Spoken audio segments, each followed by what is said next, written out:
नमस्कार। मैं डॉक्टर के एल सोनकर सौमित्र 2024 के लोकसभा चुनाव का छठवां चरण भी पूरा हो गया और अंतिम सातवां चरण का चुनाव आने वाले 1 जून को होना है। और इस में कुल 57 सीटों का चुनाव और बाकी है जो 1 जून को संपन्न हो जाएगा। अभी तक जो चुनाव हुए हैं, जो जनता का रुझान है, जो ग्रामीण क्षेत्रों से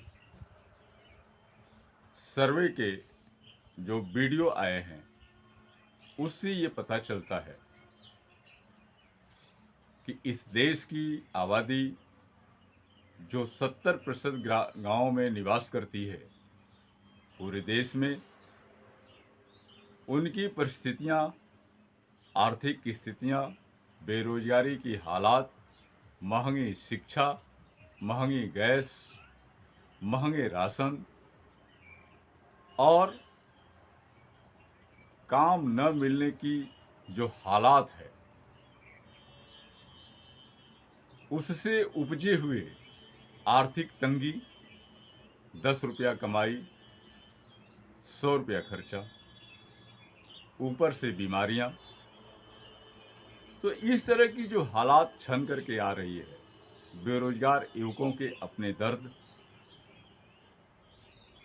किसानों के फसल से मिलने वाली लागत के से अधिक कमाई का न होना और जीवन का बदहाल होना, ये तरह की जो बातें सामने आई है, इससे लगता है कि इस मुल्क की 70% आबादी घोर संकट में। सरकार अपने मुंह मियाँ मिट्ठू चाहे जो भी बने, हमारे प्रधानमंत्री मोदी जी चाहे जितने अच्छे भाषण दे लें और वो जितने सुनहले सपने दिखा लें, अभी तक तो सपना ही दिखाते रहे हैं। विकास के नाम पर जो भी कुछ हुआ है, अच्छी सड़कों की बात, बिजली की बात और पूंजीपतियों के बढ़ते हुए संपत्ति की बात, इन सारी चीज़ों की जो बातें रही है, वह सिर्फ आम पब्लिक के बीच में 70% में लोकप्रिय उतना नहीं है जितना उनका अपना रोजी रोटी, कपड़ा और मकान है।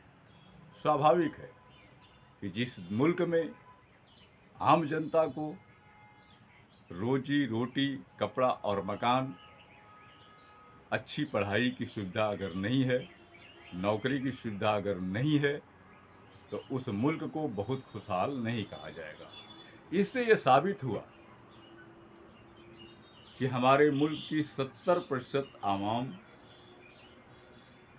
का जो विचार है, वो वर्तमान सरकार के साथ नहीं है, वह नहीं चाहती। और तमाम सारे महिलाओं और बेरोजगार लोगों ने या अन्य जागरूक लोगों ने अपने तार्किक ढंग से विरोध भी जताया। और ये भी कि जो 6 चरण के चुनाव बीते हैं, उससे जो खबरें छन के आई है बूथों से और अन्य लोगों से, इससे भी पता चला कि अधिकतर मतदान जो हुआ वो केंद्र सरकार, जो वर्तमान सरकार है, उसके पक्ष में ज़्यादा नहीं गया। यह भी खबरें छन के आई कि वर्तमान सरकार के प्रतिनिधि या प्रत्याशी या बहुत सारे लोग तमाम सारे गांवों में नहीं घुस सके। जहां तक पश्चिमांचल की बात है, यूपी के पश्चिम या अन्य जगह पंजाब, हरियाणा में लोगों ने वर्तमान सरकार के लोगों को अपने गांव में घुसने नहीं दिया। बहुत जगह ऐसी बातें देखने को मिली और इनको सभाएं भी करनी पड़ रही है। तो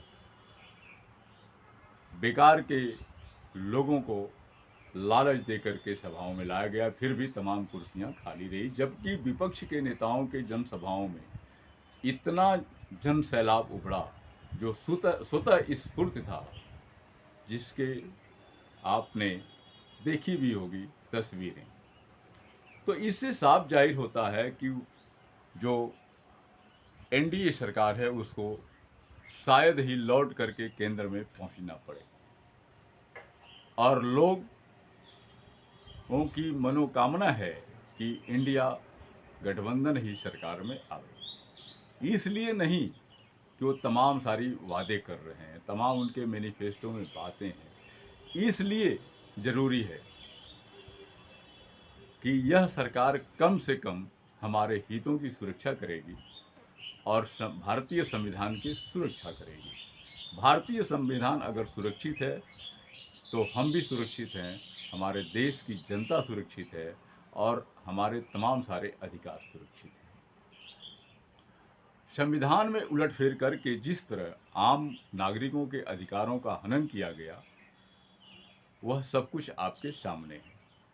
तो देखिए, इससे यह आपको और हमको ये लगता है कि 4 तारीख की जो मतगणना होगी, उसमें अगर कुछ भी ईमानदारी बरती गई तो इंडिया सरकार का केंद्र में आना तय है। लेकिन जो खबरें आ रही हैं, इस बीच में चुनावों के बीच में नई संसद के हाल का जिस तरीके से उसमें कुछ सुधार किया गया, तमाम सारी बातें की गई, उससे ये शंका जाहिर होता है कि क्या चुनाव हारने के बाद भी एनडीए सरकार इतनी जल्दी पद नहीं छोड़ेगी। लगता यही है कि बहुत सारी जो परिस्थितियां बन रही है वह इसी के इर्द गिर्द है, और बहुत सी बातें ये आई कि चुनाव आयोग भी हर तरह से एनडीए के पक्ष में है, वह उसी के लिए काम कर रहा है और करे भी क्यों नहीं, क्योंकि एनडीए के लोग ही, जिसमें प्रधानमंत्री और उनका एक बीजेपी का और व्यक्ति और कहने भर को एक विपक्ष के नेता, लेकिन चली तो वही, तो आखिर अपने मालिक के हित में बहुत कुछ वो क्यों नहीं करेगा, और करेगा भी। अभी आपने चुनाव के समय देखा कि तमाम सारी गलतियों को अवॉइड किया गया, एनडीए के लोगों के भाषण के और अन्य कार्यक्रमों को, वहाँ उस पर ध्यान नहीं दिया गया, लेकिन विपक्ष पर तत्काल ध्यान दिया गया। फिलहाल कुछ कार्रवाइयाँ हुई, ऐसी बात नहीं है, लेकिन वो सीधे सीधे नहीं हुई, जिसका कोई मतलब नहीं निकला। अभी ये भी है कि अगर एनडीए बहुमत में नहीं आता है और 10-20-50 सीटों का कमी आती है, यानी जैसा कि अनुमान है, सर्वे है कि एनडीए गठबंधन 220 से ऊपर नहीं जाने वाला है। मानता हूं मैं 250 तक हो सकता है। तो ये जो 10-20 सीटों का, 50 सीटों का नुकसान होगा, सरकार बचाने के लिए इंडिया गठबंधन के, कांग्रेस के, सपा के या अन्य आपके, जिस तरीके से आपको चंडीगढ़ में हुआ, उस तरीके का दूसरा उपाय उपयोग करते हुए 171 धारा के तहत कुछ लोगों को नोटिस जारी कर दी जाएगी या की भी जा चुकी है। ऐसा भी सूचना है कि कुछ लोगों को किया जा चुका है कि कारण बताओ कि तुम्हारे पर कार्रवाई क्यों न किया जाए। और 171 एक ऐसी धारा है, आपराधिक धारा है, कि उसमें किसी की भी लोकसभा की सदस्यता चली जाएगी। अगर ऐसा होता है तो स्वाभाविक है कि अगर ऐसी कार्रवाई 60, 70, 80 लोगों पर अगर हो गई तो वो लोग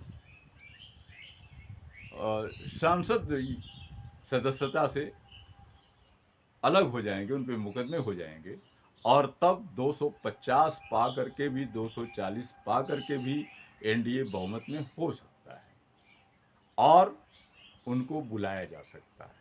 फिलहाल इसकी संभावना सिर्फ 10% है, इससे ज़्यादा नहीं है, क्योंकि मात्र यही लोग निर्णायक नहीं है इस मुल्क में। हमारे यहाँ न्यायालय भी है, उच्च न्यायालय भी है, बहुत सी बातें हो सकती है, देर हो सकता है सरकार बनाने में। तो ये हालात है।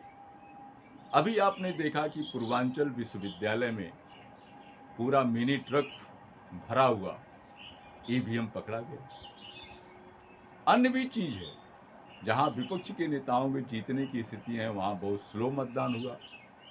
और जो आवाज़ आती थी, जैसे मेरे यहाँ ही बूथ पर 301 पर बटन दबाने के कम से कम 1.5-2 मिनट के बाद आवाज़ होती थी। अब इतना देर कौन रुकेगा? और ये बताया जाता है कि जब तक आवाज़ न हो तो वोट भी क्लियर नहीं माना जाएगा। फिलहाल इस तरह की परिस्थितियां पैदा की गई और इतना स्लो आवाज़ रखा गया कि बाहर नहीं, जबकि हर बार चुनाव में ईवीएम दबाते ही आवाज़ आती थी, बाहर तक सुनाई देती थी। लेकिन हमारे यहाँ 301, जौनपुर जिले में 301 लोकसभा मछली शहर, ईवीएम की बटन दबाने के करीब करीब 30-40 सेकेंड तक तो कोई आवाज़ ही नहीं, खटर पटर की आवाज़ होती थी, लेकिन और कुछ नहीं होता। अब वोट पड़ा कि नहीं पड़ा, इस पर ध्यान कौन देता है? सभी लोग तो देंगे नहीं। जिसको पता था वो तब तक नहीं हटे वहाँ से जब तक आवाज़ नहीं आई। तो फिलहाल इस तरह की गड़बड़ियाँ बहुत जगह हुई। बहुत जगह आपने सुना होगा कि बीजेपी के एजेंट या बीजेपी का जो प्रत्याशी है वो घुस करके आधे घंटे तक मतदान करते रहा। बहुत जगह ऐसी गड़बड़ियाँ सामने आई हैं। तो इस तरह की अगर बातें होती है, पेटियों में इस तरह के हेर फेर हो सकते हैं, तो जो सरकार कह रही है 400 पार पहले से, वो कोई बड़ी मुश्किल नहीं है, हो भी सकता है। लेकिन यह माहौल बनाने के तरीके भी हैं, उसका भी उपयोग हो सकता है। फिलहाल हमें आपको ये उम्मीद रखना चाहिए कि जो सरकार आएगी वो नई सरकार आएगी और हम लोगों को कुछ नए चीज़ देखने को मिलेंगे। इसी उम्मीद के साथ मैं, आप भी ये उम्मीद रखते होंगे कि सरकार बदले, तो बदलाव की आहट बिल्कुल 90% है और 70% लोगों की चाहत है। तो फिर सरकार को अवश्य बदलना है, बदलनी चाहिए। और इसी उम्मीद के साथ मैं आपसे विदा लेता हूँ। आपका मित्र सोनकर सोम।